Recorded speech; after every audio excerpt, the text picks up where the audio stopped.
తెలుగుదేశం ప్రభుత్వం యొక్క స్పాన్సర్తో వైఎస్ఆర్ కాంగ్రెస్ పార్టీ కార్యకర్త సల్మాన్ రాజు పైన జరిగిన దాడి, తదనంతరం అతని యొక్క చావుకు కారణం ఈ ప్రభుత్వమే.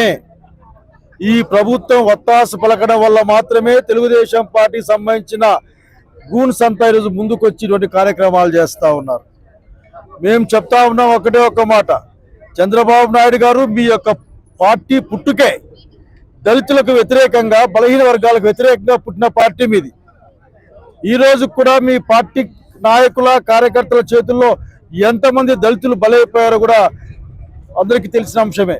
ఈ రోజున దళితుల గురించి మాట్లాడేవాడికి లేకపోగా మీరు దళిత యువకుల్ని నడి రోడ్లో పడేసి పోలీసుల చేత కొట్టించిన సంగతి మాకు గుర్తుకుంది. ఈ రోజు కూడా ప్రతి జిల్లాలో కూడా దళితులపైన దాడి జరుగుతూనే ఉంది, మీరు పట్టించుకోవడం లేదు.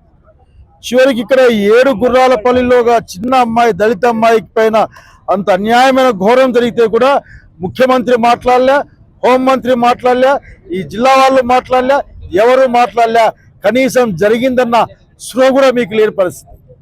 ఈ రోజున సల్మాన్ రాజు యొక్క మృతి, దానికి ఖచ్చితంగా ఈ ప్రభుత్వ విధానాలే కారణమైన సంగతి గుర్తుపెట్టుకొని కోరుతా ఉన్నాం. ఏది ఏమైనా సరే దౌర్జన్యంతో, దుర్మార్గంతో ఎంతో కాలం ఎవరు కూడా నిలబడలేరు. మీరు మీ పద్ధతి మార్చుకోకపోతే, మీ పార్టీ వాళ్ళ పద్ధతులు మార్చుకోకపోతే దళితుల ఆగ్రహంలో, జనం యొక్క ఆగ్రహంలో, ప్రజాస్వామ్యవాదుల యొక్క ఆగ్రహంలో కొట్టుకుపోతారు. ఇప్పటికే మీ ప్రభుత్వం యొక్క పరపతి పడిపోతా ఉంది. ఈ నిమిషానికి మీరు దళితులు చేసినట్టు ఏమీ లేదు, దాడులు, ద్రోహాలు తప్ప. ఏదో నేను చూశాను, ఆఖరికి మీ దగ్గర నుంచి కనీసం అంత్యక్రియలకు కూడా చేసుకొని ఇవ్వడం లేదు. మీరు చివరికి చావు కారణమైన వాళ్ళు మీరు ఏదేదో మాట్లాడుతున్నారు, కానీ అంత్యక్రియలకు కూడా. కాబట్టి ఇది మంచిది కాదు.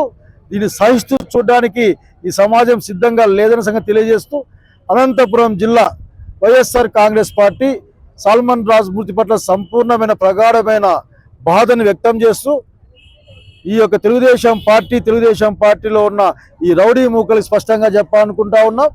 ఆ పార్టీలో ఉన్న రౌడీ మూకలందరికీ చెప్తాను ఒకటే మాట, వీళ్ళు దానికి కూడా ఏదో ఒక రోజున ఫలితాన్ని పొందవలసి వస్తుంది, జాగ్రత్త అని చెప్పాలనుకుంటా ఉన్నాం.